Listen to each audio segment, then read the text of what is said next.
there is a specific kind of tiredness that only a familiar show can answer. You are not watching. Not really. Your eyes have closed, the room has gone dark, and somewhere near the foot of the bed the yellow one is laughing at something, and you do not need to see it to know the shape of the joke. The voices arrive like weather. Squidward sighs. The crab counts his money. A snail meows in the other room. You have heard these sounds so many times that they have stopped being information and become texture, a warm grain laid over the quiet, and the part of your mind that would normally track a story simply lets go and drifts. That is the gift of a show you already know by heart. Nothing can surprise you, so nothing can keep you awake. And yet, under all that comfort, this show carries stranger things than most people remember. Behind the bright choral and the easy jokes are choices that writers argued over, episodes that networks buried, jokes that crossed a line and were quietly pulled back, moments that fans have argued about for years. Tonight is a slow walk through those moments, one by one. Every controversy this small underwater town ever caused, rolled gently enough to sleep through. Welcome to Krabby. This is a place to rest. There is nothing here you need to follow closely, and nothing you need to remember in the morning. Find the position you like. Let the blanket settle. Turn the volume to the level where the words become a low current rather than a demand. You drift off before the tide reaches shore. That is the whole idea, and the stories will still be here, waiting, the next time you cannot sleep. Let the voice do the work now. Breathe out. Let the town come slowly into view, one quiet controversy at a time. There is an episode of SpongeBob SquarePants that the people who made the show would prefer you forget, and it is worth understanding why before you let yourself drift. Its name is Coarse Meal. In the numbering that keeps track of such things, it is segment 137 a piece of the 7th season, aired on its broadcast with a gentler segment called Gary in Love. It first aired on Nickelodeon on the 25th of March in the year 2010. On paper, it is 11 minutes of a children's cartoon. In practice, it became the closest thing the series has to a wound, an episode that petitions asked to have removed, that groups outside the world of animation condemned, and that many who love the series simply refuse to count among the rest. Consider first who wrote it, because the authorship is stranger than the controversy usually admits. The outline came from Mr. Lawrence, whose full name is Doug Lawrence, working alongside Casey Alexander and Zeus Service, two writers and storyboard artists who shaped much of the cartoon in these years. What makes Lawrence's involvement remarkable is not that he wrote it, but who he is inside the fiction. Lawrence is the voice of Plankton. He is the man who, for years, gave breath and comic desperation to the tiny green villain, who schemes and fails and schemes again. And in this episode, Plankton is the one who suffers. There is something uneasy in that arrangement, an actor helping to author the cruelty visited upon the character he himself performs, and it colors everything that follows. The premise begins in the ordinary machinery of the show. Mr. Krabs, miserly proprietor of the Krusty Krab, discovers something about his rival that he was never meant to know. Plankton, it turns out, is afraid of whales. It is a genuine phobia, a fear that seizes him and unmakes him. And Krabs, upon learning of it, does not hesitate. He weaponizes it. He disguises himself as, or otherwise deploys, his own daughter Pearl, who is a whale, and he uses her to terrorize Plankton. The gag, if you can call it that the small creature who has spent the whole series as an object of mild comic contempt is now cornered by a fear he cannot reason with. Think about the shape of that. A powerful figure finds the one thing that breaks a weaker figure, and rather than leaving it alone, he presses on it, again and again, for the pleasure of watching it break. And the episode is explicit about the duration. This is not a single scare. Krabs tortures Plankton with the whale for a stated 16 straight days. The show gives you the number.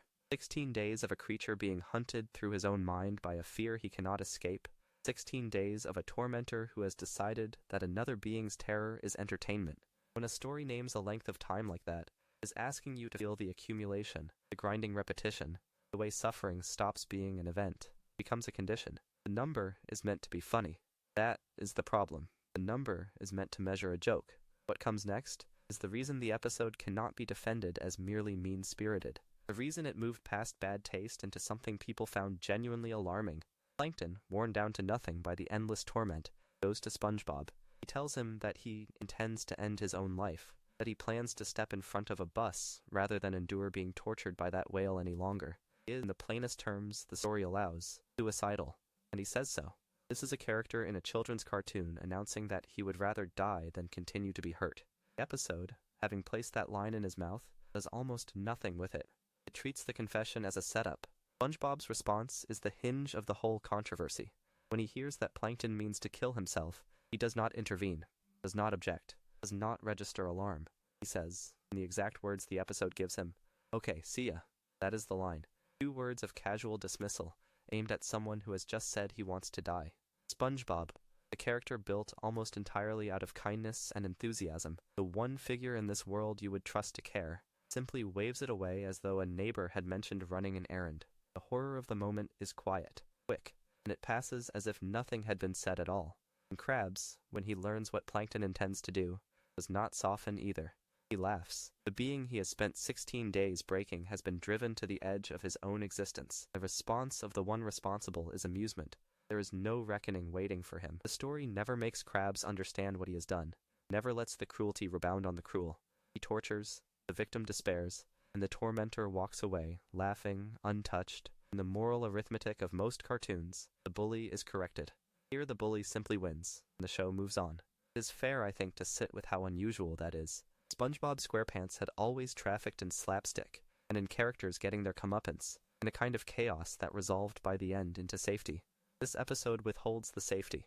It builds a scenario in which weaponized fear, mockery, and the wish to die are arranged as the beats of a comedy, and then it declines to comfort you afterward. Whether the writers understood what they were assembling is a question no fact here can answer. What can be said is that the pieces, laid out plainly, describe a story about relentless psychological torture that ends in a suicidal confession met with a shrug and a laugh. The reaction, when it came from many directions, and it did not fade quickly. Viewers created petitions, several separate ones, on change.org, asking Nickelodeon and its parent company Viacom to pull the episode or ban it outright. The complaint at the center of them was consistent and specific. It was not that the episode was crude or unfunny in the ordinary way. It was that the episode had taken suicide, an actual and serious thing, and turned it into a punchline, and had done so in a program made for children. That the demand recurred, that it was not one lone objection, but many, tells you something about how widely the discomfort was felt. People did not simply dislike the episode. They wanted it gone. You can see the verdict, too, in the plainest kind of record, the one kept by ordinary viewers rating what they watched. On IMDb, One Coarse Meal and its partner segment Gary and Love share a rating of 3.7 out of 10, which places it among the very lowest of any segment the series ever produced. A show beloved enough to run for decades, watched and rewatched by generations. This is one of the small handful of installments its own audience marks down near the floor. A number like that is not an accident of a few angry viewers. It is a broad, quiet consensus that something here went wrong. So this is where the story of the show's most disowned episode begins, with a fear turned into a weapon, a confession met with 2 careless words, a laugh where there should have been horror, and a tormentor who paid nothing. It is a small thing, 11 minutes of animation from the spring of 2010, and yet it is the moment the series stepped over a line it usually knew to respect, and the people watching noticed, and they did not let it go. There is a particular kind of coincidence that television is never prepared for, and the story of Kwarantined Krab is one of the clearest examples the series ever produced. The episode was written before the worst of the pandemic arrived, which is the first fact worth holding on to, because everything strange about its history follows from that single accident of timing. Nobody in the writing room set out to comment on a global illness. They were simply doing what the show has always done, which is take an ordinary institution, the Krusty Krab, and drop a small disaster into the middle of it, and watch how the characters fail to handle it. The disaster this time happened to be a quarantine, and the world, entirely without warning, decided to make quarantine the only word anyone could think about. Consider the plot on its own terms first, or the outside world presses in on it. Andy Yellowtail, the health inspector, returns. This is a character the cartoon had already established years earlier in the episode. Nasty Patty, a recurring figure whose whole function is to arrive at the Krusty Krab and find it wanting. He detects an outbreak of an illness, a fictional one, invented for the sake of the story and given the name clam flu. Having found it inside the restaurant, he places the Krusty Krab under quarantine. That is the engine of the episode. Closed door, a group of characters sealed inside, an inspector on the outside with the authority to keep them there. It is a classic bottle premise, the kind of setup that comedy has used forever, as confinement forces characters to reveal themselves. Think about what a quarantine actually does to a story. It removes every escape route and leaves only the people and their reactions. None of that was unusual for the show. What was unusual was the calendar. As best as fans have pieced together, the episode had been penciled in for an early spring broadcast in the United States, back in 2020, before those plans quietly fell apart. and by the time that date approached, the phrase "under quarantine" stopped being a cartoon premise and become the daily condition of much of the planet. So Nickelodeon, days before the scheduled premiere, pulled it. The statement they issued was brief, and it did not hide behind vague language. They said they had decided not to air it due to the sensitivities surrounding the global real-world pandemic. That is the whole of the official reasoning, and it is worth sitting with how plainly it was put. There was no claim that the episode was flawed. There was only an acknowledgement that the world had changed underneath it. I find this one of the more honest moments in the show's long relationship with its network. A children's cartoon about a sponge who works at a fast food restaurant does not usually intersect with world events in any direct way. It exists in its own sealed ocean, deliberately timeless, deliberately apart. Yet here was a case where the outside world reached in and touched an episode that had done nothing except arrive at the wrong moment. The episode was neither offensive nor badly made.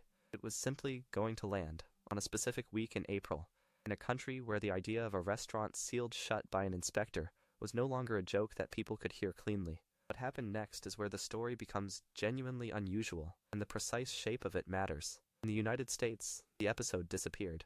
It did not disappear everywhere. During the same stretch of time that American audiences were not permitted to see it, the episode was released and aired in other countries. So there was this quiet split in the show's own body. The same 20-odd minutes of animation existed in 2 states at once, forbidden on one side of a border, and perfectly ordinary on the other. A viewer in one country could watch Andy Yellowtail seal the Krusty Krab without a second thought, while a viewer in the United States could not find the episode at all. The content was identical. Only the context around it differed. Context turned out to be everything. The hold lasted a long time. Not weeks, not a season, but 2 full years. The episode sat unaired in the United States from that cancelled April date until the 29th of April, 2022, when it finally premiered. Because it had been held back for so long, it arrived after everything else, which made it the last episode of Season 12 to air. There is something almost poignant in that ordering. An episode written and produced in the ordinary run of the season, meant to sit in the middle of the schedule, ended up alone at the very end, the final door to close on an entire year of the show, kept waiting until the outside world had calmed enough to let it through. We know a little about the thinking behind the wait, as the series animation director, Vincent Waller, spoke about it publicly on Twitter. 2 things he said are worth keeping. The first concerns the Season 12 DVD box set. The physical collection meant to gather the season in one place. Kwarantined Krab was left out of it. Waller stated that the episode was excluded specifically because of the sensitivities surrounding the pandemic, so the absence was deliberate. The same decision the broadcast had made extended into physical media. Bought that box set expecting a complete season, you would have found a gap. The gap had a reason, and the reason was the world outside the disc. The second thing Waller said matters even more, because it changes the emotional shape of the whole situation. He made clear that the episode had not been permanently shelved, only set aside for a while. It was being held, and held with a specific condition attached, which was that it would return once the pandemic was no longer a real-world concern. That is a meaningfully different act from cancellation. To cancel something is to end it. Hold it is to make a promise about the future. Say that the episode is fine, that the only problem is the present moment, and that the present moment will eventually pass. The decision treated the episode as a guest asked to wait in another room until the house was ready, rather than a guest turned away at the door. And that is, in the end, exactly what happened. 2 years later, the door opened and the episode walked in. Remember the shape it walked in with, because the episode does not stand entirely alone. It is one half of a single half-hour, paired as a segment with another called Who Are Zoo, and together they make up the 263rd episode of the series overall. So the thing that spent 2 years in a kind of quiet exile was never a full standalone broadcast. It was a segment, half of a pair, one piece of a larger unit that had to wait as a whole for one of its parts to become airable again. What lingers, when the whole account is laid out, is how much of this had nothing to do with the cartoon itself. As far as fans have pieced together, the animation looked much the same once it finally made it to air. The plot did not change. Andy Yellowtail still detected the clam flu, and still sealed the restaurant, and as the story is remembered, was left standing just outside the door he had shut. As far as anyone has been able to confirm, the scenes considered too sensitive to broadcast in April of 2020 were the same ones that finally aired in April of 2022. The only thing that moved was the world watching it. An episode conceived with no knowledge of what was coming became, for a while, unshowable, and then, once enough time had passed, simply became an episode again. It is a small story about a cartoon, and it is also a quiet demonstration of how completely the meaning of a thing can depend on the exact moment it is allowed to be seen. There is an episode that most people who grew up with this show remember only in fragments. The way you remember a dream that unsettled you before you could understand why. It's called Midlife Crustacean, and it is the second half of the 55th episode, aired that night with another short segment that rarely gets remembered alongside it. It arrived on Nickelodeon in America on the 24th of January, 2003, in the middle of the third season, though by some accounts it had already surfaced elsewhere some weeks earlier. For a long time it was simply one episode among many. Then, without fanfare, it became something else, an episode that the network decided you were no longer allowed to see. To understand why, you have to sit with what actually happens in it, slowly, without the sensational framing that has grown up around it in the years since. The premise is gentle, almost tender. Mr. Krabs is feeling old. He feels the years pressing on him, and when he learns that SpongeBob and Patrick are planning a night out, he invites himself along. He wants, in effect, to feel young again, be included in something that belongs to a younger world than his own. That is the emotional engine of the whole thing, and hold on to it, because the strangeness that follows is easier to read once you see that it begins in loneliness. The night they plan is not glamorous. Think about what a night on the town means to characters like these. They go to a laundromat. They pick up trash under a highway. They visit a restaurant built for children, the kind of loud, bright amusement place that is the opposite of anything an aging crab might call a wild evening. Stop is a small joke about how tame their idea of excitement really is, and each stop delays the thing that has been promised, the event the whole outing has been building toward, which the episode calls a panty raid. Here the tone shifts. SpongeBob, Patrick, and Mr. Krabs break into a house. They find a dresser, they open a drawer, and they take from it a pair of women's underwear. It is played as a heist, as the daring climax of their timid little adventure, the moment where the night finally becomes dangerous. The danger arrives in a form none of them expects. They are caught in the act. The homeowner appears, and the homeowner is revealed to be Mr. Krabs' own mother. Something collapses, comically, in that reveal, and it is the reason the scene has stayed lodged in so many memories. The grand transgression deflates instantly into something childish and domestic. His mother, catching him, does not call the authorities or deliver a lecture on property. She sends him to his old childhood bedroom for the rest of the night, as punishment, exactly as she might have when he was small. And the final turn, the one that gives the episode its melancholy sweetness, is that he ends up enjoying it. Crab, who set out to prove he was not old, finds his comfort in being treated, once more, as a boy in his mother's house. Read one way, it is a joke. Read another way, it is the whole story resolving on itself. Search for youth ending not in a wild night, but in a childhood bedroom. That is the episode. Now consider what happened to it in the world outside the screen, because that is really the story of this chapter. At some point in 2018, the episode stopped airing. There was no announcement, no farewell, nothing to mark it. It simply was not scheduled anymore, and most viewers never noticed the absence, because you do not notice one missing tile in a rotation of hundreds. The explanation came later, in March of 2021, when Nickelodeon's then Executive Vice President of Communications, David Bitler, spoke to NBC News. He said that the episode had not aired since 2018 following a standards review, and that in that review the network had determined some story elements were not kid-appropriate. That is the whole of the official reasoning, stated plainly, and it repays a moment of attention. A standards review is an internal process. Somewhere, someone sat down with an episode that had been on the air for years, watched it again with fresh eyes, and decided that the underwear stealing plot, and the particular twist of the woman turning out to be Krab's mother, crossed a line the network no longer wished to stand behind. That same statement, in that same month, carried a second piece of news that is easy to conflate with the first, and worth keeping carefully separate. Nickelodeon confirmed that another SpongeBob episode, Kwarantined Krab, from the 12th season, had also been withheld, but the reason there was entirely different. That episode was held back out of sensitivity around the real-world COVID-19 pandemic, as a story about a quarantine landed strangely against the backdrop of an actual one. It was not pulled for a content or standards review.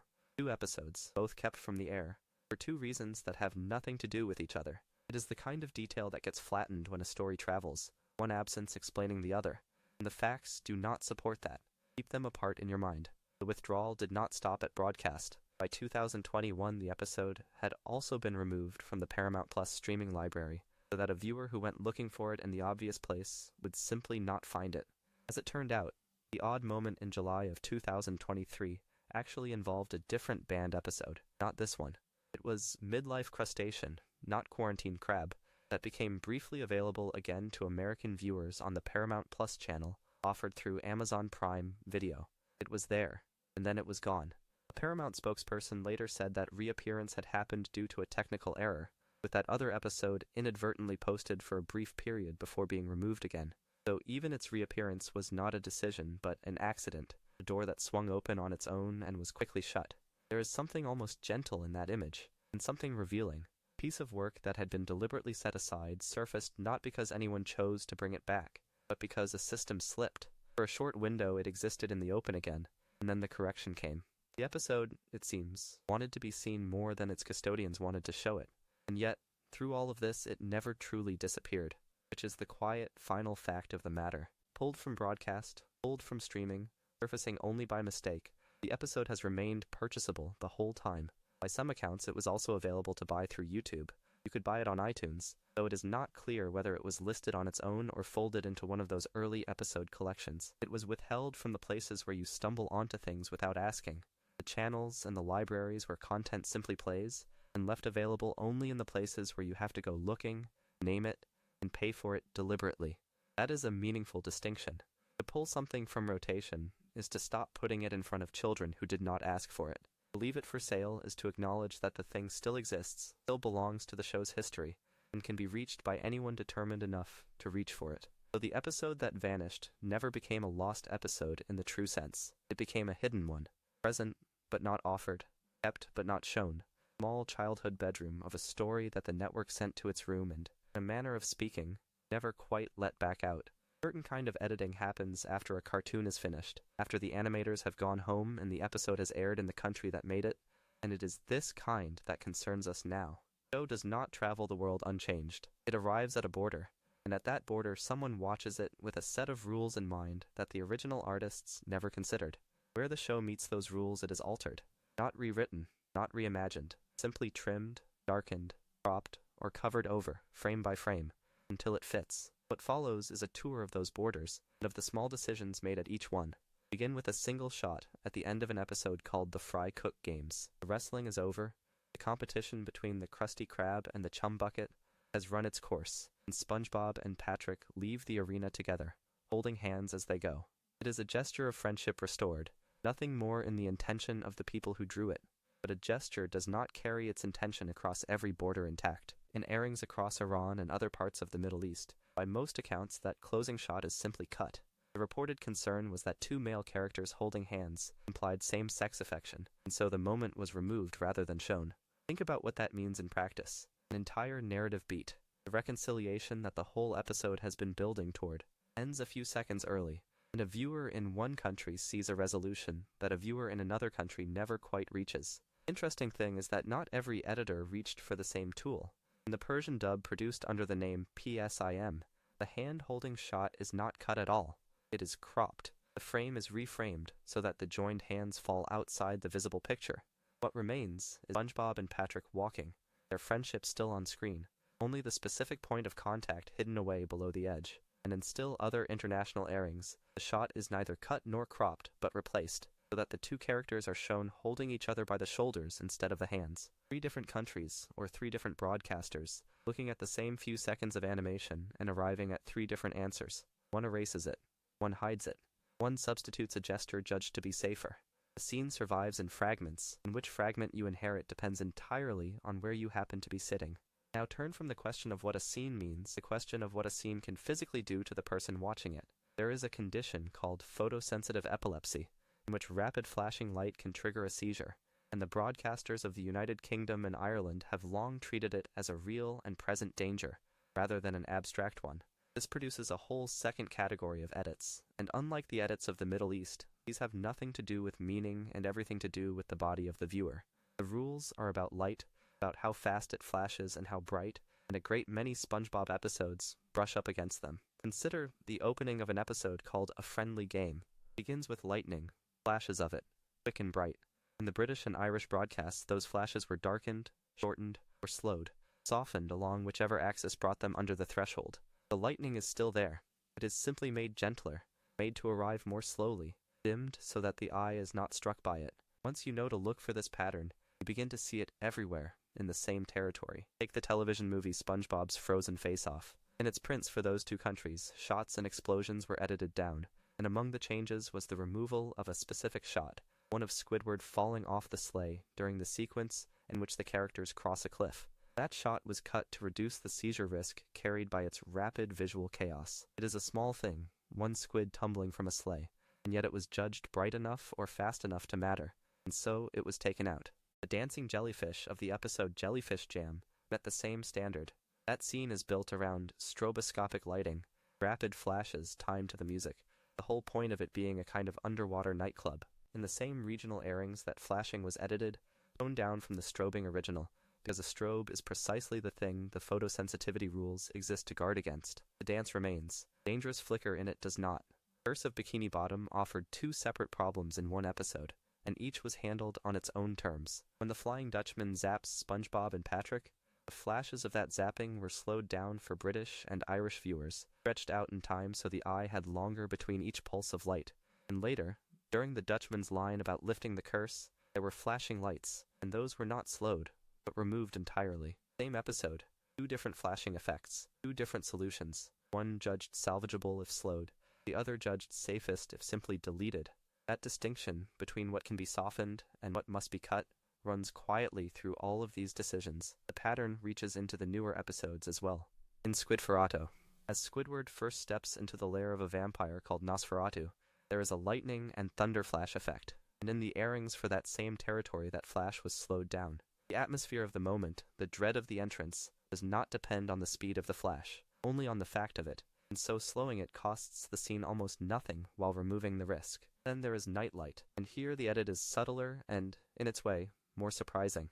There is a moth in that episode, and a moth flaps its wings, and rapid wing flapping is itself a form of visual flicker, light and dark alternating quickly as the wings beat.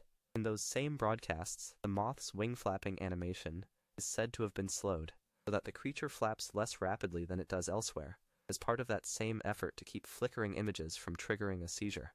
Consider how fine that attention is. Here the trouble was only the wings of a single small insect, animated a touch too fast for comfort, and therefore calmed. And in Jolly Lodgers there is a scene of Squidward stinging everyone, and behind that action the background flashes.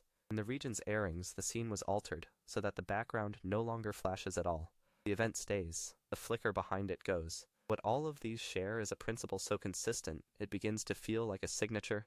The story is preserved, the light is managed, no plot is lost to the seizure edits. Only the physical intensity of the light is dialed back, again and again across episode after episode, so that the series can be watched safely by people whose eyes cannot safely watch the original. There is something worth lingering over in the contrast between those two categories. The Middle Eastern edits ask what a scene means, and remove what they do not want it to mean. The British and Irish edits ask what a scene does to the body, and remove the harm while keeping the meaning intact. One is about the mind of the viewer. The other is about the nervous system. Same show. Two entirely different anxieties, two entirely different kinds of scissors. Return now to Iran, because the hand-holding cut was only the beginning of what happened to the cartoon there. And the rest of it concerns a character we have not yet named in this chapter. Sandy Cheeks is a squirrel who lives underwater in a diving suit, but she is not always in that suit. And Iranian broadcasting operates under Islamic dress code rules that female figures on screen must follow, so Sandy was edited to comply. In Iranian broadcasts, her bikini was digitally altered, frame by painstaking frame, into a purple dress, a swimwear painted over across every frame in which it appeared, until she was covered in a way the rules allowed. The method for this evolved over the years, and tracing that evolution shows how the labor of censorship itself matured. In the Iranian airings of Season 1, the approach was blunt and physical. Shots that showed Sandy or other female characters in swimwear were stretched and cropped, the frame pulled and cut so that only their heads remained visible on the screen. The bodies were simply pushed out of view, the picture distorted to keep them off stage. It was crude, and it worked, but it also mangled the composition of every shot it touched, leaving a floating head where a full figure had been. By the airings of Season 5, the technique had changed. Instead of cropping the whole frame down to a head, the editors began digitally removing only the outline of Sandy's bra, erasing the specific line that the rules objected to, while leaving the rest of the shot composed as it was drawn. The difference between those two methods, the difference between a hatchet and a scalpel. The earlier editors reached for the frame itself, cut it apart. The later ones reached only for the offending detail and painted it out. The rule did not change between Season 1 and Season 5. The craft of obeying it did. There is one more edit, and it is perhaps the strangest of all of them, because it concerns not a character or a flash of light, but a building. On Nickelodeon Arabia, certain shots of the Krusty Krab were cut, and the reason lies in the shape of the restaurant's front facade. The Krusty Krab is built to resemble a lobster trap, and its front is crossed with lines, and those crossing lines happen to resemble a nautical signal flag. The flag is the one that stands for the letter Romeo in the maritime alphabet, and the Romeo flag is cross-shaped. By one widely repeated account, that cross shape read as a religious symbol under regional Islamic broadcasting standards, and shots of the Krusty Krab's front were said to have been cut to comply. Fit with the chain of reasoning there. The cartoon restaurant is designed after a real piece of maritime signaling. That signaling flag carries a cross in its design. The cross, wherever it appears, whatever it originally meant, falls under a broadcasting standard, so the front of a fast food restaurant on the ocean floor becomes, in one market, something that cannot be shown. That last edit is the one that stays with me, because it reveals how deep this process can run. It is easy to understand cutting a moment of affection, or softening a flash of light, or covering a character to meet a dress code. Those are edits aimed at something the show is plainly doing. But the Krusty Krab facade was doing nothing at all. It was a building, drawn from a real object, carrying a shape its designers almost certainly never thought about in these terms, and still it was found. And still, it was cut, because the eye watching at that particular border was looking for shapes, not just for scenes. The show does not only get edited for what it says or for what it does to you, it gets edited sometimes for what its architecture accidentally resembles, and so the same handful of episodes exist in the world as a scatter of slightly different versions, each one shaped by the particular fear of the country it landed in. None of them quite the whole thing, all of them still, somehow, SpongeBob. Some stories travel not because they are true, but because they are shaped to travel, and the one we come to now is exactly that kind. It begins on a September evening in 2011, on the 24th of that month, on a Kuwaiti channel called Al Watan TV. A man sits in a studio and speaks about a cartoon sponge. His name is Nabil Al-Awadi. He was reportedly born in February of 1970, and by the time of this broadcast, he had lived several lives already. A television preacher, as a writer, as a former university professor. He is not a fringe voice shouting into an empty room. He is a practiced communicator, comfortable in front of a camera. That comfort matters, as the ease of a man who knows how to hold an audience, part of what makes a strange claim sound, for a moment like sense. What he says, in effect, is that the boys in cartoons like SpongeBob are being softened on purpose. He describes them as wimps, as sissies, as girlish, and he sets against them the figure of the girl, meaning Sandy Cheeks, whom he calls butch, strong, and masculine. Think about the neatness of that inversion. It requires him to look at Bikini Bottom and see not a sponge who cries and panics and adores his own small joys, but a deliberate lesson in how a boy should not be. It requires him to look at a squirrel in a diving suit, an inventor and a fighter, and see not a character, but a warning. The show becomes a code, and he presents himself as the man who can read it. A code, in his telling, as an author. He describes all of this as part of a Jewish Freemason conspiracy, a plan aimed at instilling un-Islamic messages in the minds of children through popular animated films. He states plainly, on the broadcast, that Jews are behind most of the American companies today, the old machinery of the conspiracy. The same machinery that has been pointed at newspapers and banks and films for more than a century, and here it is turned toward a children's program about the ocean floor. Specific charge changes. Structure never does. A hidden group. Secret intention, a medium that seems innocent precisely so that it can do its work unnoticed. Once you accept the frame, everything becomes evidence, and nothing can ever be evidence against it. There is a single line of his that has outlived the rest, and it is worth pausing on because of how ordinary it is. He remarks that the whole world has turned SpongeBob. He means it as an accusation, a measure of how far the corruption has spread. But listen to it a second time, and it is simply a description of reach. A yellow sponge invented in an American studio had, by 2011, become a face recognized in nearly every country on Earth. Al-Awadi looked at that reach and read conspiracy into it. Calmer eye reads only popularity, the plain and slightly astonishing fact that a small strange cartoon had become something the entire planet had in common. This clip did not simply air and vanish. It was captured, translated, and archived by Memory, the Middle East Media Research Institute, which logged it as clip number 14632.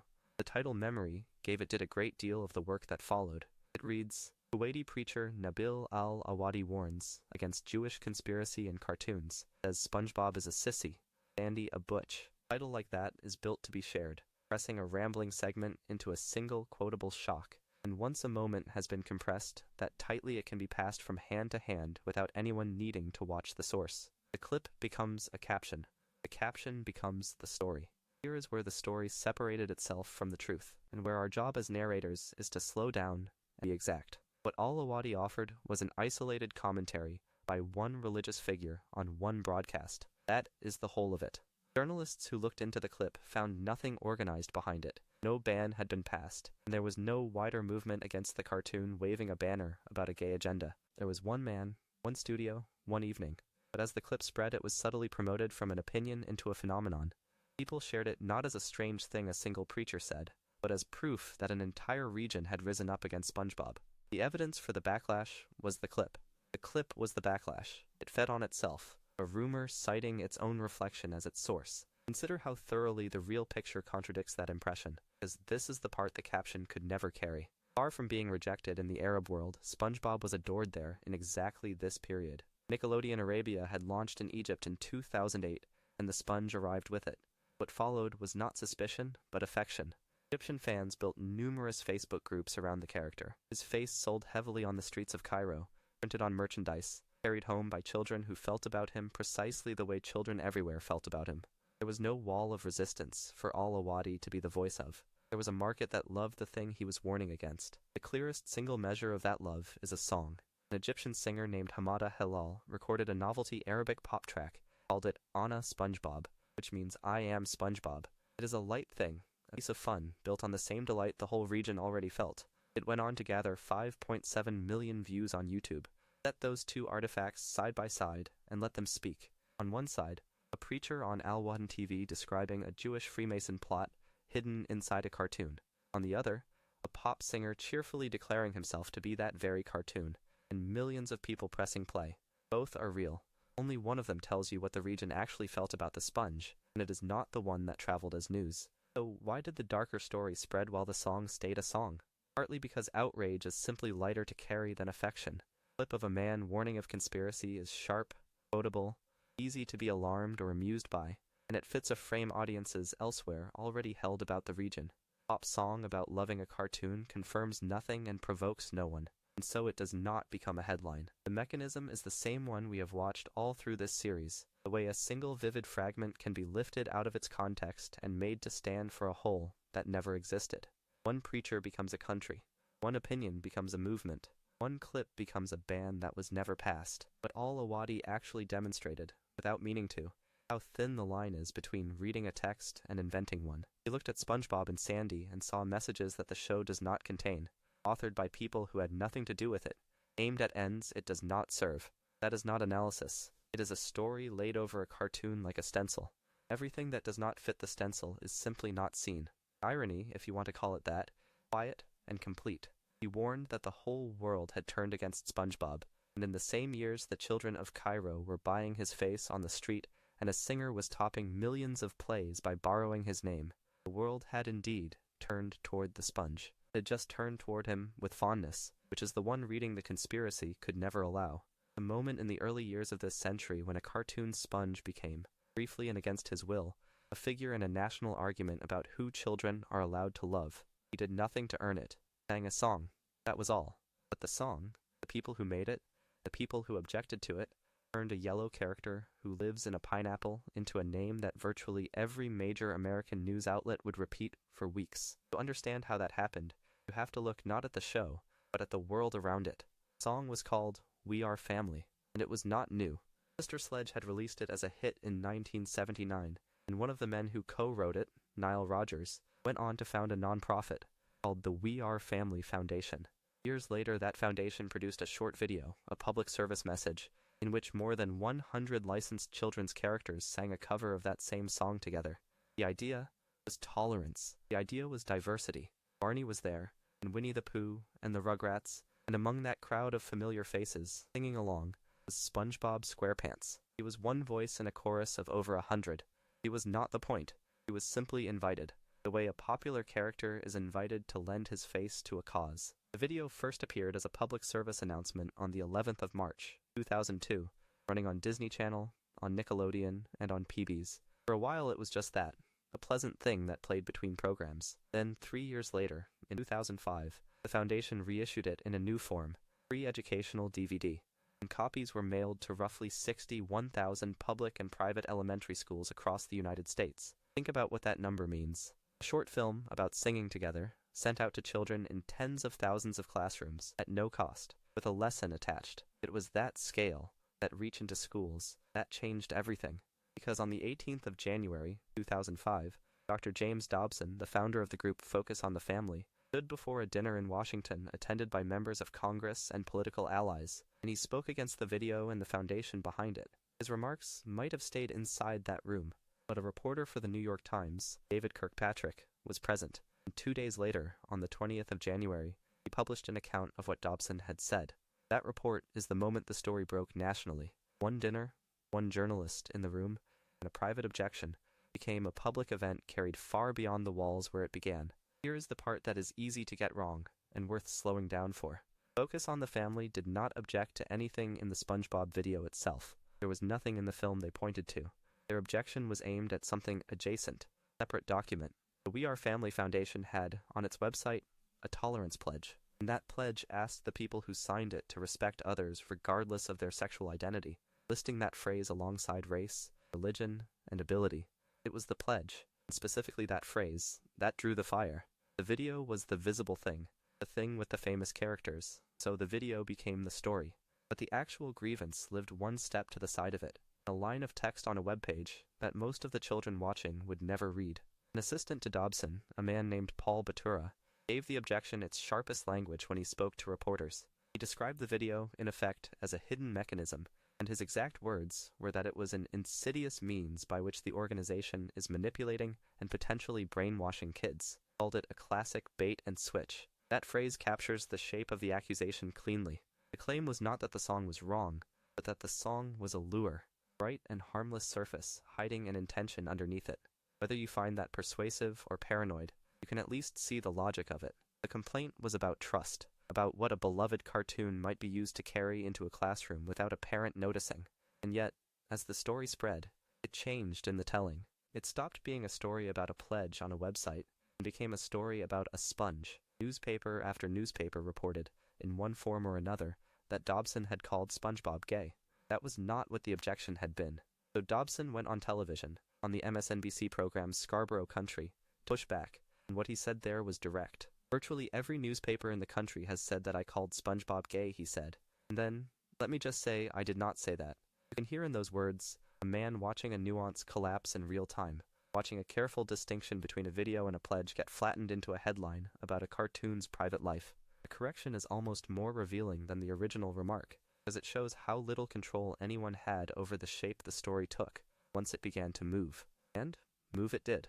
By the account Focus on the Family itself later gave, drawing on a search of the LexisNexis database, the story was carried by at least 68 newspapers and drew coverage from virtually every major broadcast network and cable news outlet in the country. Take in that scale for a moment. Short educational film, pledge on a website, a dinner in Washington, and out of those small parts, a media event large enough to reach nearly every news desk in America, all of it circling the question of what a children's character might secretly mean. Into this, at last, came the one man who might reasonably claim to know. Steven Hillenburg had created SpongeBob, and he had already, before this controversy, been asked about the character's appeal. In October of 2002, the Wall Street Journal had published a piece with the frank title, Something About SpongeBob Whispers Gay to Many Men, exploring why the series had found an audience among gay male viewers. Hillenburg, speaking then, had described SpongeBob and his friend Patrick as being, in his words, somewhat asexual, not straight, not gay, but standing outside the whole question. That was 2002, before Dobson, before the dinner, before the schools. When the storm arrived in 2005, Hillenburg said essentially the same thing again, only now he was answering the specific dispute rather than a general curiosity. He told Reuters, plainly, we never intended them to be gay. I consider them to be almost asexual. Consistency is the interesting thing. His answer did not shift to meet the moment. He had thought of these characters one way in a magazine profile about their gay following, and he thought of them the same way when a national controversy demanded a response. The creator's position was that the question itself did not apply. A sponge and a starfish who live under the sea, who go jellyfishing and blow bubbles and laugh, were never built to carry an answer to it. And so you have the whole strange arrangement laid out. A song about family sung by 100 characters, pledge that named sexual identity, public objection that was never about the video, a national press that turned it into something it was not, and a creator, quiet and consistent, saying in effect that his characters were never meant to be read this way at all. The argument, once started, would not stay settled. It would wait, and it would return. Consider first where the character actually comes from. When Steven Hillenburg drew Eugene Krabs, the crustacean who runs the Krusty Krab and guards its register like a second shell, he was not reaching for a religion or an ethnicity. He was reaching for a memory. Hillenburg had worked at a seafood restaurant, and above him there had been a manager, a real person, whose manner and appearance he folded into the red crab with the anchor tattoos. That is the origin the record supports. A boss remembered from a kitchen, translated into a cartoon. Nothing in that account touches on Jewishness or on any faith at all, and yet the accusation follows Mr. Krabs through the years, resurfacing the way certain rumors do, in whispers, and then in shouts, and then in whispers again. To understand why, you have to look at how the writers built him. The encyclopedic description of Mr. Krabs is a portrait of a single appetite. He values money more than his own well-being. He measures the people around him by what they are worth to him financially, gouges his customers at the counter, and in a detail that says almost everything, he charges his own employees for the use of the facilities where they work. These are the traits the show returns to again and again for comedy, the engine of 100 small plots. They are also, and this is the uncomfortable hinge, the exact traits that a very old and very ugly stereotype assigns to Jewish people. The greedy miser, the penny pincher, the man who counts coins while the world burns. Krabs was written as a satire of avarice. The stereotype is a slander built out of avarice. And so the two shapes, drawn for entirely different reasons, come to overlap in the minds of some viewers. Here it matters to be precise about what is claimed and what is known. No public interview, no official statement from Nickelodeon or from anyone in the production has ever confirmed Mr. Krabs to be Jewish, and none has directly answered the charge that he functions as an anti-Semitic caricature. The line you sometimes encounter, that the creators consider Mr. Krabs to be Jewish, has no verifiable source behind it. It traces back only to social media, passed hand to hand as fan lore, attached to no name and no citation. It is a rumor wearing the costume of a fact. You can watch that rumor doing its work in a single post. On a Tumblr blog called Nickelodeon 2 Confessions, someone wrote something close to this, that the idea of the creators considering Mr. Krabs to be Jewish made them uncomfortable because of the negative stereotype that Jewish people are stingy, and wondered whether the creators even knew about it. Read that carefully, because it is a small machine. It begins by accepting the unverified claim as settled. Then, it reasons outward from that false premise to a genuine discomfort. The writer is not being malicious. The writer is worried about a stereotype, and is right to be. But the whole chain of thought hangs from a first link that was never real, and that is how these things propagate, through good faith anxiety built on top of a fiction. A satire site once tried to close the loop directly. The site is called Jew or Not Jew, and its entire premise is to adjudicate, with a wink, whether public figures are Jewish. A reader wrote in about Mr. Krabs, noting that people are always stereotyping him as a Jew due to his penny-pinching personality. The site published a profile and returned a verdict, and the verdict is the most clear-eyed thing in this whole story. To assume Mr. Krabs is Jewish simply because he is greedy, the site concluded, is not to observe a fact about the character. It is to lean on the stereotype itself. The reasoning is circular, and it eats its own tail. He is greedy, therefore he must be Jewish, because Jewish people are greedy. Every step in that argument is the prejudice, restated. There is no canonical detail underneath it, only the assumption dressed up as a deduction. If the matter had stayed in fan forums and joke sites, it might have remained a footnote, but an image pulled it somewhere darker. At some point, Mr. Krabs, full name Eugene Harold Krabs, was edited into The Happy Merchant. To understand the weight of that, you need to know what The Happy Merchant is. It is one of the most thoroughly documented anti-Semitic images on the internet. Caricature of a Jewish man hunched and grinning, hands rubbing together in greedy anticipation. The Krabs version of it has circulated since at least June of 2018, according to the photo archive at Know Your Meme. Somebody looked at the crab whose defining trait is loving money, saw a doorway into a hate symbol. The symbol itself is far older than its cartoon disguise. The Happy Merchant predates the Krab's adaptation by roughly 2 decades. It was drawn by a cartoonist named Nick Bougas, working under the pseudonym A. Wyatt Mann. It first appeared in print in 1992 in the newsletter of the White Aryan Resistance. Around February of 2001, it spread online through a white supremacist website called JR Books Online. That is the lineage. A white power newsletter, then a white supremacist archive, then the open internet, and eventually a red cartoon crab laid over the top of it like camouflage. Camouflage is the point. The image works precisely because a friendly children's character can carry the poison somewhere the original drawing would be blocked. You can see that mechanism operate in plain daylight in the most recent chapter of this. In September of 2024, a YouTuber known as Grade Under A used the Happy Merchant image as the thumbnail for a video titled How the Funeral Industry is a Scam. The backlash was immediate, as people recognized what the image was, and the response is the detail worth noticing. He swapped the thumbnail for a picture of Mr. Krabs and described it as, in his words, a random meme character. Then the platform's own community notes appended context, tracing that supposedly random meme character back to the anti-Semitic original it came from. Think about what that sequence reveals. The Krab's face and the hate image had become so interchangeable that one could stand in for the other and be offered as the innocent version, and only a public correction pulled the two apart again. That is why this accusation never fully dies and never fully lands. On one side there is a crab drawn from a restaurant manager, written as a joke about greed, with no confirmed identity of any kind. On the other side there is an ancient stereotype, looking for a friendly host. The overlap between them is real, and it is worth naming honestly, but the overlap was authored by the people spreading the meme, not by the people who made the show. My own reading is simple. The greed was written on purpose, the rest was projected onto it. Strange unease comes from learning that something you love, or something your children love, has been placed on a laboratory table and measured. In 2011, that is exactly what happened to SpongeBob SquarePants.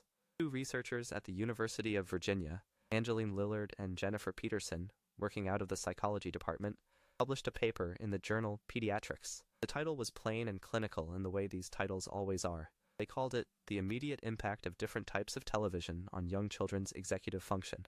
It ran only a handful of pages, from 644 to 649, in volume 128, and within those pages was a claim that would travel far beyond any academic library. Consider the design of what they did, because the design is the whole argument. They gathered 60 children, all of them 4 years old, and they divided them at random into 3 groups. One group watched SpongeBob SquarePants, one group watched Caillou, a lower-paced cartoon that aired on PBS, and one group did not watch anything at all. That third group simply sat and drew, freely, with markers. Each activity lasted 9 minutes, not the long accumulated exposure that most worried parents imagine when they picture a screen. 9 minutes. Think about how short that is. It is less time than a single episode, less time than it takes to lose interest in most things. Then, immediately afterward, the children were asked to do 4 tasks. These were not tests of what they had watched. They were tests of something the researchers call executive function, which is a term that sounds bureaucratic, but means something quite intimate. It means the ability to pay attention, to hold a plan in the mind, solve a small problem, and above all, to wait. 2 of these tasks are old and well known in the field. One was the classic delay of gratification task, the kind that asks a child to resist a reward that is sitting right in front of them, to hold still against their own wanting. The other was the Tower of Hanoi, a puzzle of stacked rings that must be moved one at a time according to rules. A puzzle that measures, almost invisibly, whether a mind can keep a sequence straight while acting on it. Here is what the data showed. The children who had just watched SpongeBob performed significantly worse on these tasks than the children who had watched Caillou, and worse than the children who had only drawn with markers. The gap was not a rounding error.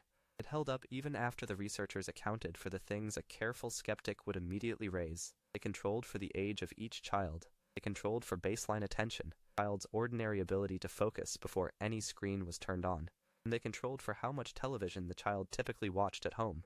Information the researchers gathered by having the parents fill out surveys about their child's viewing habits and their child's attention span. So this was not a story about children who were already scattered or already saturated with screens. Take 2 children of the same age, with the same ordinary focus, from homes with the same television routines, and put one in front of 9 minutes of SpongeBob and the other in front of markers, and the one who watched came out measurably less able to wait and to plan.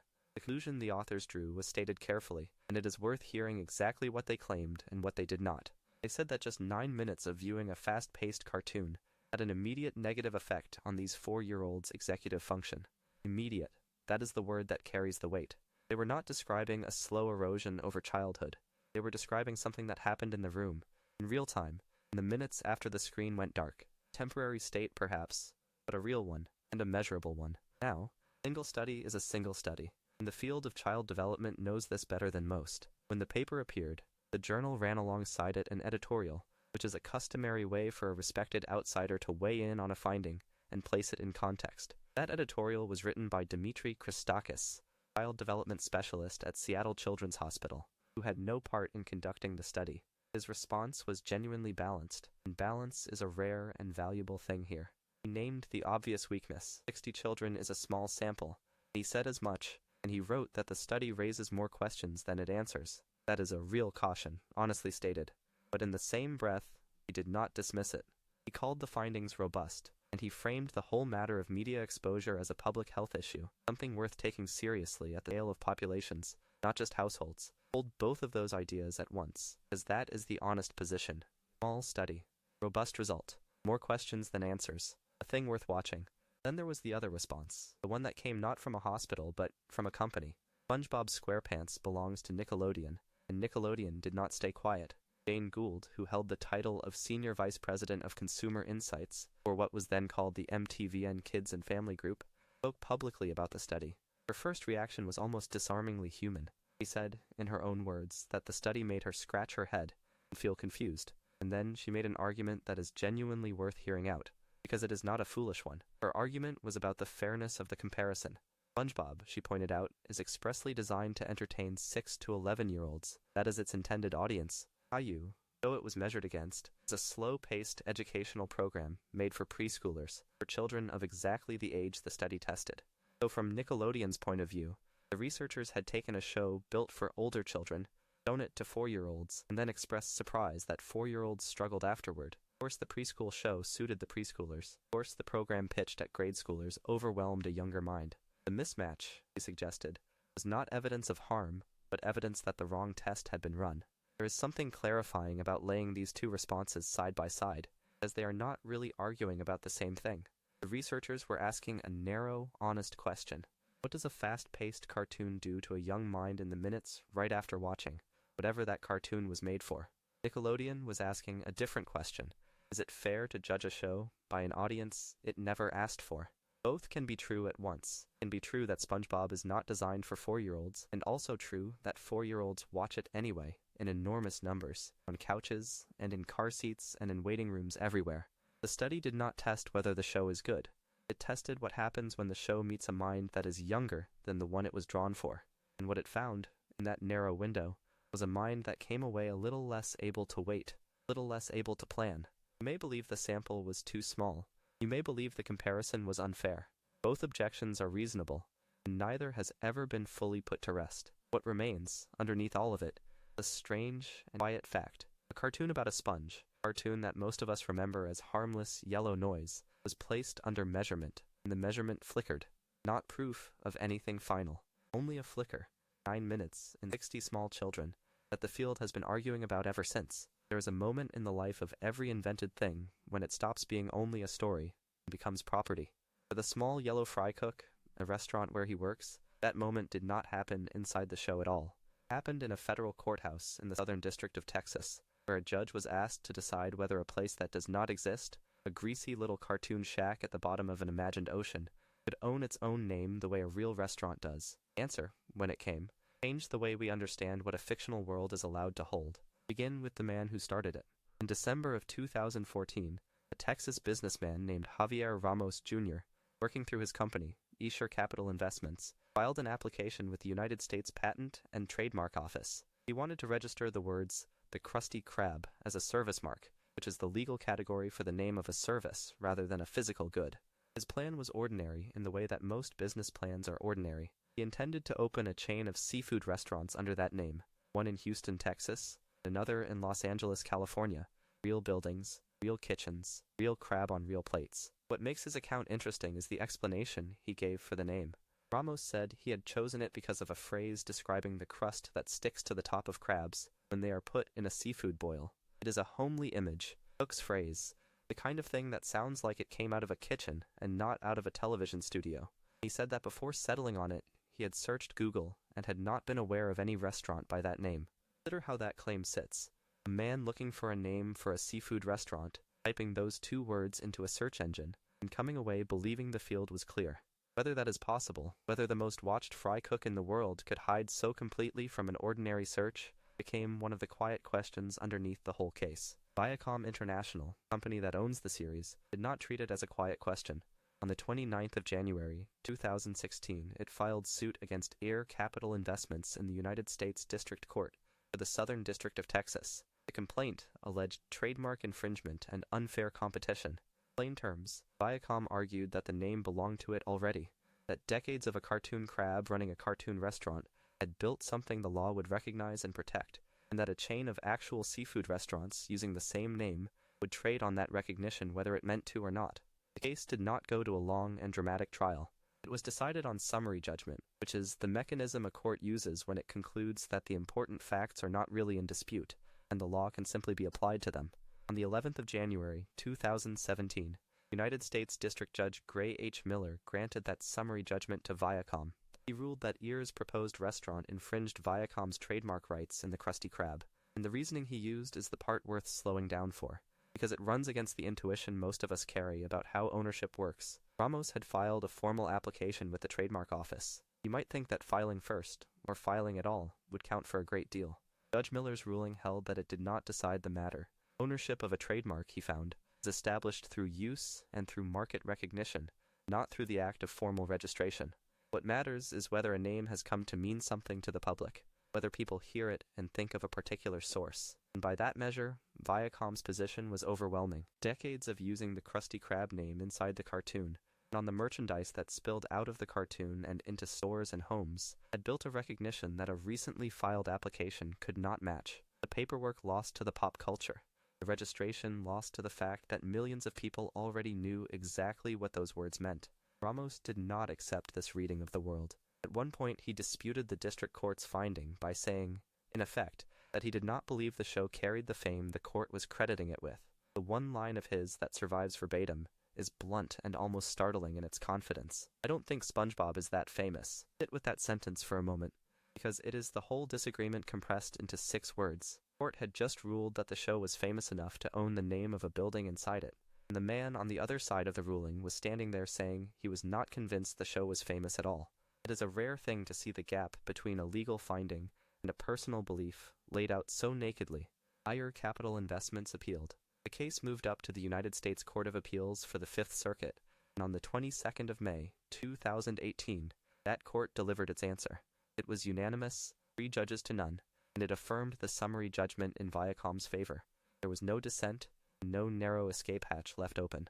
The appellate court looked at what the district court had done and agreed with all of it, but the Fifth Circuit's opinion did something more than affirm. It settled a threshold legal question, which is the kind of question a court answers first, because everything else depends on it. The question was this: can a specific element inside a television show, one restaurant among all the settings and objects and characters, be entitled to its own trademark protection, separate from whatever protection the title of the show enjoys? The court held that it can. The name of the show is one thing. A single fictional restaurant that lives inside that show is another thing, and that restaurant can carry trademark rights of its own. Implication is stranger than it first appears. It cannot drive to the Krusty Krab or shake hands with its owner. No lease was ever signed for it, and no cash register inside it has ever held a real dollar. It is a drawing, repeated across hundreds of episodes, a place that exists only as ink and light, the shared memory of the people who have watched it, and a federal appeals court held that this drawing, this repeated act of imagination, had accumulated enough weight in the real world to be protected the way a real business is protected. The fictional thing had crossed over, not into existence, exactly, but into a kind of legal reality where it could defend its own name against a man who wanted to serve actual seafood. There is something quietly profound in that, and it says as much about us as it does about the law. A trademark exists to protect the link between a name and a source in the mind of the public. The court was not really ruling that a cartoon restaurant is real. It was ruling that the recognition is real. that when enough people hear two words and picture the same greasy little shack under the sea, that shared picture becomes a thing the law will guard. Krusty Krab won its case, not because it existed, but because we all agreed, without ever deciding to, that we knew exactly what it was. And in the end, that agreement, held silently in millions of heads, turned out to be stronger than a filing, stronger than a plan, stronger than a man's honest insistence that none of it was famous enough to matter. There is a version of this story that never happened, and it deserves a moment before the real one takes over.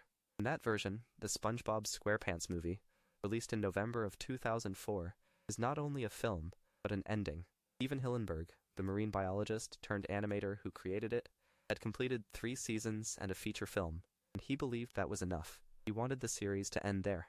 His reasoning was not bitterness or exhaustion, at least not the kind that curdles into resentment. It was something closer to respect for the thing he had made.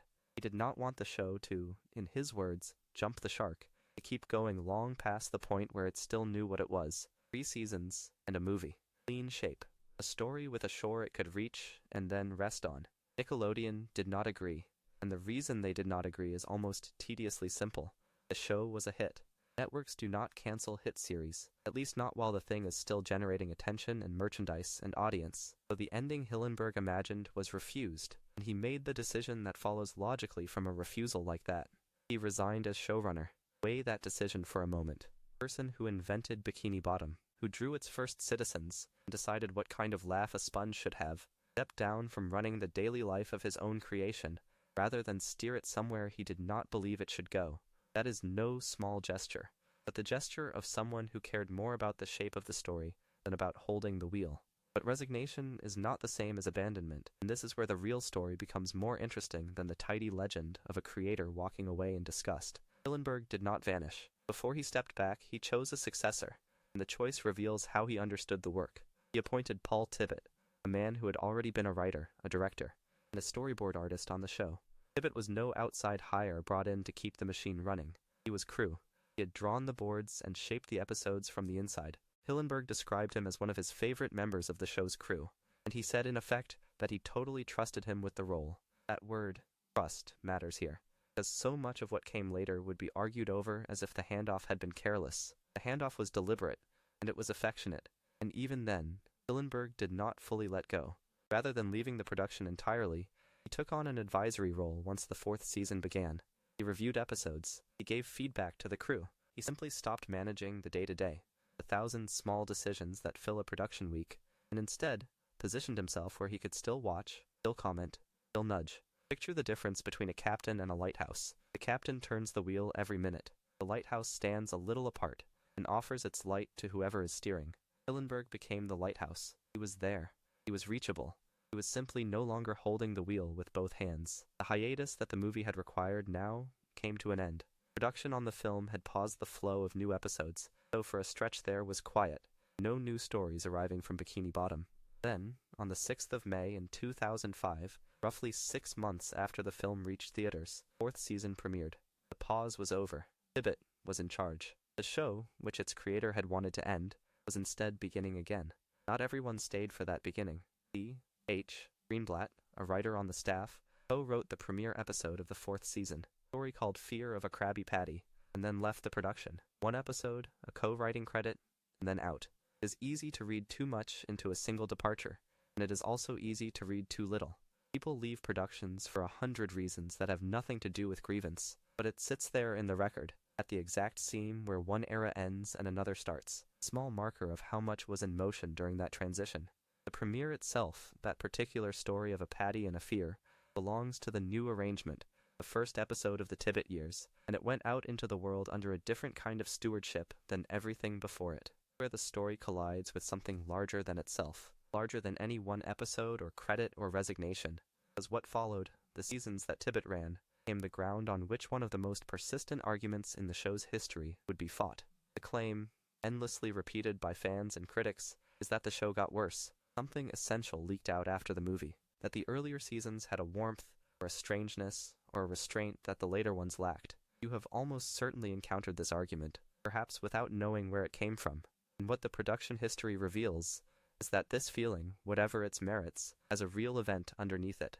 It is not only nostalgia. There genuinely was a rift, a moment where the creator wanted to stop and the network wanted to continue, and the show that continued was, by design, run by someone else. The backlash attached itself to that seam. Whether the seam deserves the weight placed on it is a separate question, and an honest listener can hold real doubt about the answer. What is not in doubt is the length of Tippett's tenure. He served as showrunner and supervising producer from the 4th season through the 9th, a long stretch by any measure, a tenure that by most accounts ran into the second half of 2015. That is no brief caretaker's shift, but years of episodes, years of decisions, years of Bikini Bottom shaped by his hand and his sensibility. Whatever one thinks of those seasons, they were not an afterthought or an interruption. They were, for a very long time, simply what the show was. And then, the shape of the story bent back toward its beginning. In January of 2015, about a month before the release of the second film, SpongeBob movie, Sponge Out of Water, Steven Hillenburg returned to the series, this time as executive producer. The man who had wanted to end the series after the first movie came back as a second movie approached. The 10th season became the first not to involve Paul Tibbitt, and 2 new showrunners stepped into the role, Mark Ceccarelli and Vincent Waller. The advisory lighthouse had, in a sense, come back down to the shore, but the word return undersells what actually happened, at least according to one of the people who was there. By some accounts, Hillenburg was described after that 2015 homecoming as personally involved in nearly every stage of production, every recording session, every writing session, every meeting.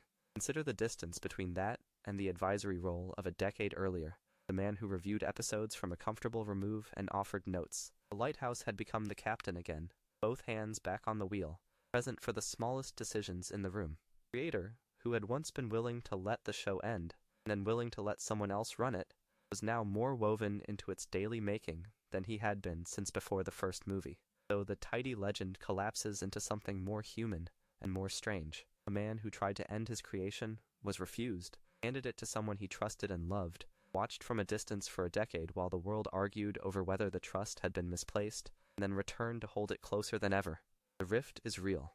The backlash is real. And the person at the center of both is the same person who chose, twice, in opposite directions, out of what looks in each case like the same underlying care.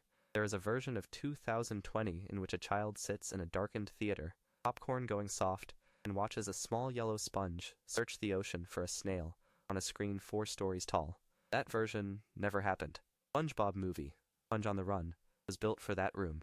It was scheduled to open across the United States on May the 22nd, 2020, summer slot, the kind of date a studio reserves when it believes it has a film that families will drive to. And then the world closed its doors, and the theaters went dark.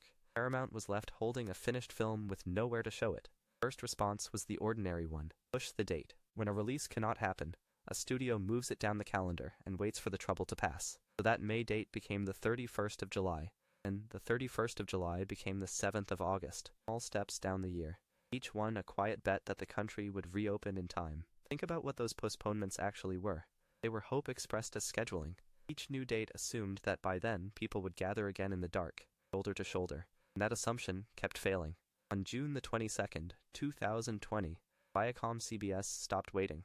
The announcement was that Sponge on the Run would skip United States theaters entirely. There would be no summer opening, no big screen at all for American audiences. Instead, the film would arrive as a premium video on demand rental in early 2021, and then it would move to CBS All Access, the company's streaming service, where it would live as an exclusive.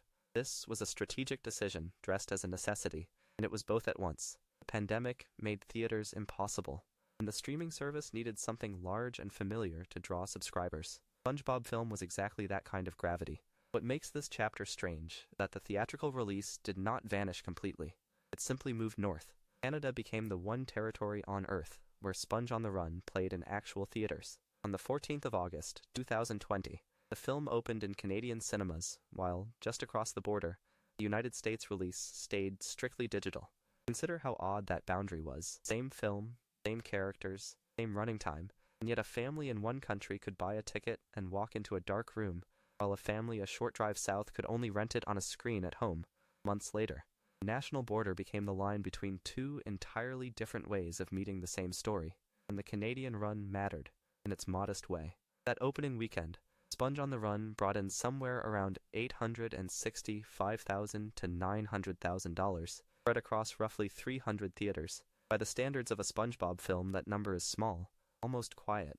But the box office, in the middle of a pandemic, was quiet everywhere, because most of the competition had fled the calendar or gone straight to streaming, and so that modest weekend was enough. Sponge on the Run was the #1 film at the Canadian box office that week. Picture what it takes to top a box office with less than $1 million. It takes a world in which almost nothing else is playing. The film's small success is really a photograph of how empty the theaters had become.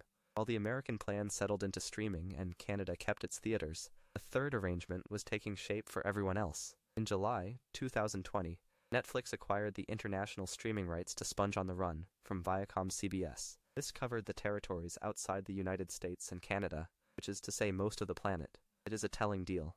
Viacom CBS was building its own streaming service at home and wanted the film as an exclusive there, but abroad it was willing to hand the title to a competitor for the right price. The film became a different kind of product, depending on which country you lived in. At home it was a lure for the company's own platform. Abroad it was an asset to be sold. Though the release did not roll out across the world the way a normal film does, one wave of theaters after another, fractured into 3 separate stories. On the 5th of November 2020, Sponge on the Run premiered internationally on Netflix. Viewers in the United Kingdom, in Mexico, in Spain, in France, Italy, in Brazil, and Australia could open the service that day and watch it, but not in the United States, and not in Canada. The film was everywhere and nowhere at once, available to enormous audiences abroad while the country that made it still could not stream it at all. A child in Australia saw the whole film months before a child in California had any legal way to watch it. For American audiences, the wait ran long. It was not until the 4th of March, 2021, that Sponge on the Run finally arrived in the United States. It came 2 ways on the same day. The film launched as a premium video on demand rental, at a price of around $19.99, which is a striking sum to rent a single film, roughly the cost of several theater tickets folded into one living room viewing. On that same day, it became one of the launch titles for Paramount+, the rebranded version of CBS All Access. The film had been promised to that service back in June. Now it served as bait for the service's grand reopening under a new name. Gather the whole shape of it. A film built for a summer screen in May of 2020 did not reach American viewers until March of the following year, and when it did, it arrived not in a theater, but as an expensive rental and a subscription hook. The fan anger over losing the big screen release was not really about one movie. It was about watching a familiar thing be pulled apart by forces larger than itself. Order here, streaming deal there, a pandemic underneath all of it, until the simple act of going to see SpongeBob had quietly become impossible. There is a hush that surrounds the episodes a studio would rather you forget. Not a loud removal, but a quiet one. Just an absence in a catalog that most people would never think to check. When a show has run for as long as SpongeBob SquarePants has, the sheer volume of it becomes a kind of camouflage. Hundreds of episodes, thousands of scenes, and somewhere inside that ocean, 2 of them stopped surfacing. People who noticed were not executives. They were fans and journalists, sort who scroll through streaming menus and keep private lists, and it was they who first saw the gaps. Consider the older of the 2. An episode from Season 3 called Midlife Crustacean. For years it aired like any other. Then, unremarked, in 2018, it left the broadcast rotation and did not come back. Nickelodeon did not announce this. There was no press release, no public reckoning, nothing to mark the moment it slipped out of view. The reason surfaced only later, in the spring of 2021, when reporters asked directly, and the network confirmed what had happened. In an internal standards review, Nickelodeon told outlets including NBC News and CNN Business had determined that some story elements were not kid-appropriate. That phrase repays attention. Careful, almost clinical. It does not describe the episode so much as gesture toward a decision already made behind closed doors, years earlier, by people whose job is to watch cartoons the way a lawyer reads a contract. The story elements in question are not hidden. In Midlife Crustacean, Mr. Krabs feels the weight of his age and goes looking for a night of youth, and SpongeBob and Patrick take him along on what the episode calls a panty raid. The 3 of them break into a woman's house and steal her underwear. The twist, revealed at the end, that the house belongs to Mr. Krabs' own mother, and the underwear is hers. Framed as a punchline, the whole sequence hangs on an act that, described plainly and without the animation softening it, is a home invasion, and a theft aimed at a woman in her most private space. For years, the joke sat inside the cartoon, unremarked. Then the Standards Review looked at it again, in a different decade with different eyes, and decided it could not stay. When the removal became public knowledge that spring, it did not stop at broadcast. Midlife Crustacean disappeared from streaming as well, from Amazon and from Paramount Plus. At roughly the same time the news broke, press and fans connected the timing to that panty raid plot, and the connection was not hard to make. What makes this episode singular is the completeness of its erasure. As of the reporting on its removal, it stands as the only SpongeBob SquarePants episode permanently banned from both broadcast and streaming at once, with no announced plan by Nickelodeon to ever bring it back. Other episodes have been trimmed or delayed. This one was closed off entirely. And yet the machinery of streaming is not perfect, and its imperfections tell their own small story. In July 2023, Midlife Crustacean briefly reappeared, viewable again through the Paramount Plus channel add-on on Amazon Prime Video. For a short window, an episode that had been sealed away for years was simply there, streamable, as if nothing had ever happened. The Paramount spokesperson explained the reappearance to Ein as a technical error, and added that the episode had since been removed. Notice what that means in practice. The ban is not a single locked door, but a rule that has to be maintained, checked, reinforced. A rule that can quietly fail when a piece of software syncs the wrong list. The episode did not return because anyone changed their mind. It returned because a system slipped, and then the slip was corrected. Quiet closed back over it. The second episode tells a different kind of story, and it is worth understanding why. The name is Kwarantined Krab, from Season 12, and its trouble had nothing to do with its content being judged inappropriate. In it, a health inspector arrives at the Krusty Krab and diagnoses someone with a fictional illness called the clam flu, then quarantines the restaurant's staff and its customers to contain it. On paper, it is an ordinary premise for the program: a confined space, a manufactured panic, a cast trapped together. The problem was timing. The episode was produced before COVID-19 existed, or anyone had a reason to flinch at the word quarantine. By the time it was ready to air, in 2020 and 2021, the world had changed around it, and a plot about a contagious outbreak sealing people inside a building had become something Nickelodeon judged too close to real events to broadcast. So it too was held back, and once again the network said nothing until asked. Nickelodeon confirmed to NBC News, in that same period, that Kwarantined Krab was being withheld from air due to sensitivities surrounding the global real-world pandemic. There is something almost poignant in the position the episode found itself in. The episode had done nothing wrong. It had simply been made at the wrong moment. Its harmless fictional clam flu suddenly resembling a fear that everyone in the audience was living through. The show had not aged badly. Reality had aged into it. The important difference between the two episodes is what happened next. The ban on Midlife Crustacean was permanent. The ban on Kwarantined Krab was not. Even during the period it was kept off American airwaves. The episode was released digitally in some international markets, though it was never fully buried, only delayed in the country most sensitive to its subject. In time, when the sharpest edge of the pandemic had dulled, it was allowed through. Kwarantined Krab finally premiered on Nickelodeon in the United States on April the 29th, 2022, more than a year after the network first confirmed why it had been holding it back. The episode that had waited for the world to be ready eventually got its turn.